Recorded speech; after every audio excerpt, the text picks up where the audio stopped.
172 सीटों पर मतदान हो गया, लगभग आधी दूरी तय कर आई यूपी की जनता इस लोकतंत्र के महा अनुष्ठान में। इस मिडवे पॉइंट पर खड़े होके आप क्या देख रहे हैं? बड़ी प्रैक्टिकल बात हम लोग करेंगे। भाजपा कहां खड़ी देख रहे हैं, सपा कहां खड़ी देख रहे हैं, और कांग्रेस कहां, और बहुजन समाज पार्टी कहां खड़ी देख रहे हैं? अमिताभ भाई, जो मेरे पत्रकार साथियों ने बताया है, पहले 2 राउंड में क्योंकि पोलिंग ज्यादा हुई परसेंटेज में, तो गैर भाजपाई पार्टी गठबंधन को थोड़ा लाभ दिख रहा है जी एक तो जाट मुसलमान कॉम्बिनेशन था वगैरह जी। लेकिन आज पोलिंग कम होना आशा की गई थी, लेकिन ऐसा नहीं है। करहल में 50 पार कर गए, हाथों से 50 पार कर गए। ये दिखाता है कि ये सब खासकर उद्दंडता, आतंकवाद और परिवारवाद के खिलाफ ये वोट है। तीसरे की वजह से लगता है हिसाब कुछ बराबर होता आ रहा है जी। खैर ये भी ज़रूरी नहीं है कि पहले 2 में ज़्यादा कम परसेंटेज या ज़्यादा हुआ तो उस पर आधारित करें हम लोग अपना आंकलन, लेकिन अमिताभ भाई वो सच नहीं है, क्योंकि 2 फैक्टर हम लोगों को याद करना पड़ेगा। जी। बहुजन समाज पार्टी की क्या भूमिका रही, कांग्रेस किसके वोट काटेगी, और वो भाजपा की वोट तो काटेंगे नहीं। ये लोग गैर भाजपा वोट काटेंगे तो स्वाभाविक है क्या अनुमान लगाया जा सकता है। लेकिन मुझे ज़्यादा दिलचस्पी रहेगी करहल में अमिताभ भाई, आप तो सीनियर जर्नलिस्ट, आप तो कई इलेक्शन कवर कर चुके हैं। आप ये सोचिए, कहा था अखिलेश ने मैं 10 तारीख को आऊँगा, बीच में नहीं आऊँगा। 3 बार आए हैं, पिता को लेके आए, चाचा तो थे ही। सोचिए, आपको याद होगा सन 62 का चुनाव में भाई नेहरू ने नॉमिनेशन फाइल के कहा था फूलपुर से दोबारा नहीं आऊंगा। लोहिया लड़ रहे थे, 4 बार नेहरू आए फूलपुर, लोहिया ने धमाका कर दिया था। मुझे वो पुरानी बात याद आ रही है आज के संदर्भ पे। जी ठीक राव साहब, अब मैं राजनीतिक मित्रों के पास चलूंगा, कांग्रेस से शुरुआत करता हूं। प्रियंका जी, 172 में कांग्रेस पार्टी कहां खड़ी?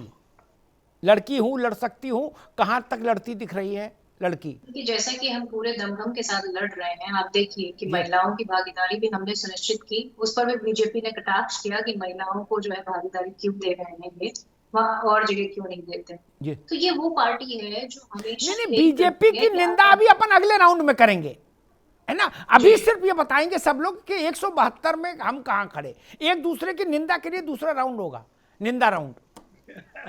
जी देखिए, इस प्रदेश की जो समस्याएं हैं उनको पूरी तरीके से जो है समझने के बाद हमने हर एक समस्या के लिए, चाहे वो किसानों के लिए हो, चाहे वो महिलाओं के लिए, मेरा सवाल आज समस्या का ही नहीं, आखिर पिछले 6 महीने से इन्हीं पे शो कर रहे हैं समस्याओं पे, और आगे भी करेंगे। आज मेरा सिर्फ सवाल इतना है, 172 में आपने कोई कॉपी पेन लेके जोड़ा घटाई की होगी ना। राजनीतिक कार्यकर्ता हैं आप, आपकी पार्टी है, कहीं पार्टी ने कहीं कुछ कागज पर लिखा होगा, ये यहाँ कट्टा लगाओ या टिक करो या यहाँ फंसी है सीट, यहाँ निकल सकती है। अमिताभ जी, हमारा काम है कि जनता के मुद्दे उठाना, क्योंकि हम विपक्ष में हैं, तो हमने जनता के मुद्दे उठाए। लेकिन अब जनता की जिम्मेदारी है कि वो कितना हमें प्यार करती है, वो कितना हमारी समझती है कि हम उनके सुख दुख में साथ खड़े रहे। तो ये जनता को छोड़ दिया है हमने। और बाकी आप प्रियंका जी अपने आप एक मिनट भाई, देखो जी ठीक है तो वो भी तो कहीं जायज नहीं है ना। प्रियंका जी ने जो बात कही, प्रियंका गुप्ता ने, वो बात तो भगवत गीता के दर्शन जैसी हो गई कि कर्मण्येवाधिकारस्तु मा फलेषु कदाचन। राजनीतिक पार्टियां ऐसा करेंगी तो कैसे जिएंगी?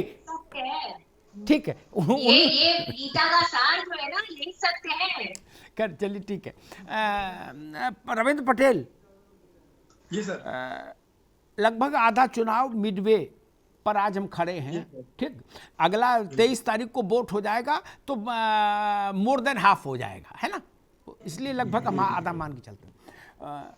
इसमें समाज अब दोनों शिविरों को, आपको भी और भाजपा को भी समझ आ गया होगा कौन कितने पानी में है, कौन सरकार बनाएगा। क्या ऐसा तो कभी नहीं हुआ कि एक फर्स्ट हाफ में 0 और सेकंड हाफ में पूरे, ऐसा तो कभी हुआ नहीं आज तक, 52 से लेके आज तक। ये अरण चरण जितने हैं इनमें एक तारतम्य रहता है। मैंने अपने छोटे से जीवन में जितने चुनाव देखे उनमें हर चरण में एक तारतम्य रहा है। ऐसा नहीं हुआ कि एक चरण में किसी पार्टी को 0 मिला हो और दूसरे चरण में उसने स्वीप कर दिया हो। ना ना ना, आंकड़ा उठा के देख लीजिए। यानी पब्लिक का एफेक्शन या पब्लिक की नाराजगी पहले वोट से दिखाई देती है और आखिरी वोट तक दिखती है। रविंद्र पटेल, इसलिए ये बात मुझे इसलिए कहनी पड़ी कि ताकि आप लोग उसी दिशा में उत्तर दें। आधे के मामले में कहां खड़ा है गठबंधन 172 में? पहले चरण के 58, दूसरे 53 और आज के 59, इन तीनों को मिला करके हम अपने आप को 150 प्लस पाते हैं। हमारा गठबंधन डिक्टेंशन के साथ अव्वल है और मैं आपको इसका वाजिब तर्क भी देता हूं, क्योंकि आप अगर गौर करेंगे 2007 के विधानसभा चुनाव के बाद 2007, 2012, 2017 उत्तर प्रदेश की जनता ने जिसे भी जनादेश दिया है पूरा बहुमत से दिया है और हम जनता के नाम को समझ रहे हैं। आप खूब बखूबी देख रहे हैं कि इस बार का चुनाव उत्तर प्रदेश के किसानों ने अपने अस्मिता का चुनाव लड़ा है और बेरोजगारों ने अपने आप को जिस तरीके से छला हुआ पाया उस धोखे के लिए चुनाव किया है और महिलाओं ने कानून व्यवस्था के नाम पे चुनाव लड़ा है। हम डिक्टेंशन के साथ, बहुत ईमानदारी से कह रहे हैं, हम डिक्टेंशन के साथ 150 प्लस पे जा रहे हैं और आने वाली चुनाव कॉन्स्टेंटली हम मजबूती से लड़ने जा रहे हैं और इससे किसी को इंकार नहीं है कि समाजवादी पार्टी गठबंधन ने एक मजबूत विकल्प प्रस्तुत किया है जिससे भारतीय जनता पार्टी के चूल्हे हिल चुके हैं और हमारे कार्यकर्ताओं का मनोबल 7वें आसमान पे है। जी शबनम जी, मैं पूरी ईमानदारी से 100। ठीक बात। शबनम जी, भारतीय जनता पार्टी कहां खड़ी है 43% में?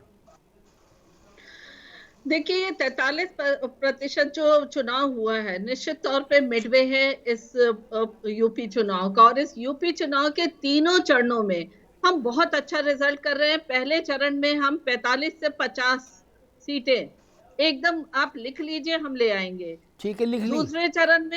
दूसरे चरण में हम 40 प्लस ला रहे हैं और तीसरे चरण में 50 प्लस ला रहे हैं।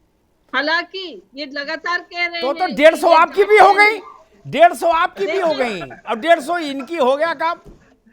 नहीं, इनकी तो देखिए हर चुनाव में पिछले 3-4 चुनाव से हम सुन रहे हैं कि इस बार तो अंधे मुंह भाजपा गिरेगी, इस बार तो ये। लेकिन देखिए आज ये टाइम, चुनाव का समय ये कहने का नहीं है कि ये सत्ता में और हम विपक्ष में। चुनाव का वक्त जनता देखती है घर से निकलते समय सपा राज में क्या था, बसपा राज में क्या था और भाजपा राज में क्या था। साफ दिखता है कि भाजपा राज में दंगा मुक्त उत्तर प्रदेश था, पलायन मुक्त उत्तर प्रदेश था, आतंक मुक्त उत्तर प्रदेश था। माफियाओं का लिस्ट आज ये लेने को मजबूर हो गए। लगातार पूछ रहे हैं इस माफिया को मार दिया, उसको क्यों नहीं मारा। जनता पूछ रही है जब लिस्ट था तो आपने क्यों नहीं किया। जितनी माफियाओं पे कार्रवाई की भाजपा सरकार ने जितना दंगा रोका, आप क्यों नहीं रोक पाए। अगर हम 15 करोड़ को अनाज देते हैं तो ये कहते हैं हमने गरीब बना दिया। जनता पूछती है आज अगर सक्षम है सरकार 15 करोड़ को अनाज देने में तो वो अनाज माफियाओं ठीक है, शबनम जी, ठीक है।